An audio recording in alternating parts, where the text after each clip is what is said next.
देखिए इंसानियत क्या है, ये भगत सिंह से सीखते हैं। भगत सिंह जो कि भारत के एक महान क्रांतिकारी थे, जिनका जन्म 1907 में हुआ और 1931 में उनको दो साथियों के साथ में फांसी दे दी गई, एक राजगुरु और एक सुखदेव सिंह।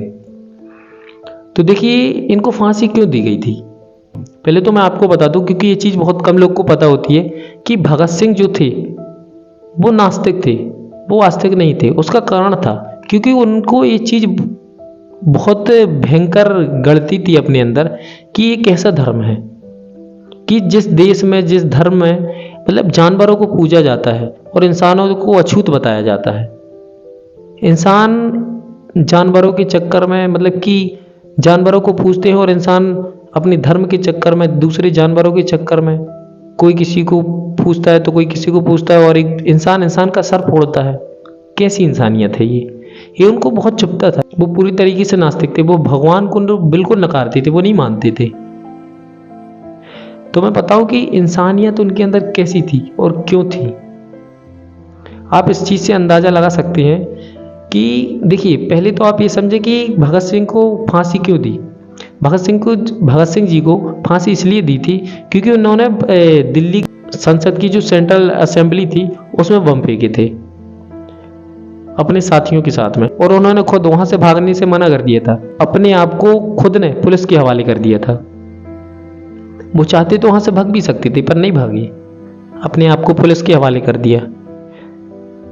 वो उनका मतलब वहां पर किसी को नुकसान पहुंचाना नहीं था, उनका मतलब सिर्फ ये था और एक क्रांति लाना था और लोगों को ये बताना था और ब्रिटिश सरकार को ये बताना था कि जो उनके साथ, जो उनके देश के लोगों के साथ में हो रहा था गलत, वो उनको सिर्फ बताना था कि जो मजदूरों का, जो किसानों का, जो मेहनत की जो गाढ़ी कमाई थी, ये जो लोग उनके साथ ले जाते थे और अत्याचार अलग करते थे। तो एक बार क्या हुआ, जब भगत सिंह को जब अदालत में खड़ा किया तो उनके ऊपर अनेकों आरोप लगे।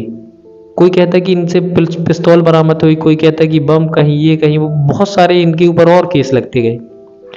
तो उन्होंने अपनी सच्चाई में बताते हुए कहा कि ये सब सारे जो गवाही है सारी की सारी झूठ है, और वो उन्होंने साबित भी किया, वो पूरी तरीके से झूठ निकली ना उनके पास में। क्योंकि जब उन्होंने अपने आप को वो पुलिस के हवाले किया तो कोई बंदूक नहीं थी उनके पास में, ना कोई बम था, ना कुछ।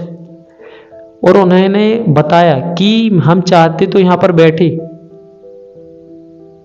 जो सेंट्रल असेंबली थी वहां पर बैठे सारे लोगों को उड़ा भी सकते थे, पर उन्होंने जो बम बनाए थे वो एक ऐसे बम थे कि सिर्फ वो क्रांति लाना या ब्रिटिश सरकार को बताना चाहते थे कि आप जो कर रहे हो वो गलत कर रहे हो। वरना वो चाहते तो सारे लोगों की चीथड़े उड़ जाते, पर उन्होंने ऐसा नहीं किया। वहां पे आसपास बैठे कुछ लोगों को छोटी मोटी खरोंचें आई थी, वो भी ना के बराबर उन्होंने अपनी सफाई में किया। और जो बम की जो वैज्ञानिकों ने जो चेक किया था उसमें भी ये पता चला कि बम बहुत ताकतवर थे, पर उससे कुछ नहीं हुआ, क्योंकि वो बम बनाए ही ऐसे गए थे कि किसी को कुछ ना हो। वरना वो चाहते तो उसमें ऐसे केमिकल्स डाल सकते थे कि वहां पे उपस्थित सारे के सारे लोगों की चीथड़े उड़ जाते। वरना वो ऐसे बम बना भी सकते थे कि वहां पे उपस्थित सारे के सारे लोगों की चीथड़े उड़ जाते, पर उन्होंने ऐसा नहीं किया क्योंकि उनका इरादा हिंसा करना नहीं था। वो गरंदल के नेता थे, क्रांतिकारी थे, पर वो गांधी जी की बहुत इज्जत करते थे, उनके आदर्शों का सम्मान करते थे। वो कहते थे कि बिना क्रांति के देश आज़ाद नहीं हो सकता, पर वो गांधी जी के लिए ये भी कहते थे कि गांधी जी के मैं विचारों का सम्मान करता हूँ।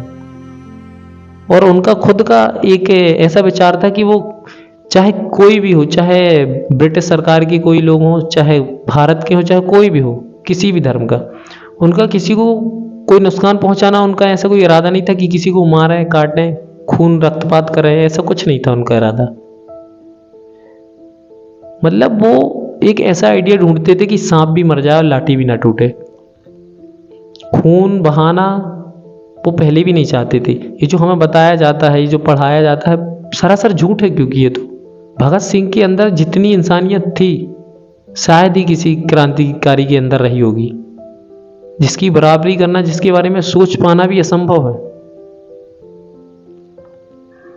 और आजकल जो बातें होती रहती हैं, मतलब ऐसे एडिट कर करके इंसान अपने मन से कुछ भी बताता रहता है, जिसकी कोई मतलब बिना सर पैर की बात, समझ में नहीं आता है कितना अंधविश्वास है। और इस अंधविश्वास के कारण ही ये देश बहुत पिछड़ा हुआ है। और मैं बता दूं आपको, जितना ये देश धार्मिक होता जाएगा उतना ये देश पीछे होता जाएगा। भगत सिंह के बारे में अभी जो हमने किताबों में पढ़ा है, क्लासों में, ये बहुत छोटा एक पैराग्राफ है। उनकी ज़िंदगी इतनी आसान और इतनी छोटी नहीं थी जितना हमें बताया गया है। उनकी असल सच्चाई तो हमें बताई ही नहीं गई है। कभी उनको उठा के पढ़िए आप, तो आपको पता चलेगा कि भगत सिंह ये नाम और ये इंसान था या क्या था, कि हार्ड मांस का इंसान इतना सोच भी सकता है। आपको पता है जब ये क्रांतिकारियों ने जब एक मीटिंग रखी थी, तो इस मीटिंग में सुखदेव सिंह ने उनको ताना मारा। सेंट्रल असेंबली में जो बम फेंकने थे, उन्होंने बोला कि भगत सिंह ऐसा नहीं कर सकते, क्योंकि अब वो मरने से डरने लगा है। क्योंकि भगत सिंह जी को जब लाहौर में पढ़ते थे वो, तो किसी लड़की से प्रेम हो गया था। तो भगत सिंह ने ये बात सुन के दूसरे दिन फिर से उन्होंने मीटिंग बुलाई और उन्होंने बोला कि अभी असेंबली में बम मैं ही फेंकूंगा। और वहाँ से भगने से भी आदेश इन्हीं ने मना किया था कि यहाँ से कोई नहीं भगेगा। हम उनके बारे में इतनी गंदी बातें कर देते हैं, ये सही नहीं है। बिना जाने पहचाने, बिना पढ़े जिसने अपनी जान गंवा दी, आप क्या बात करते हो।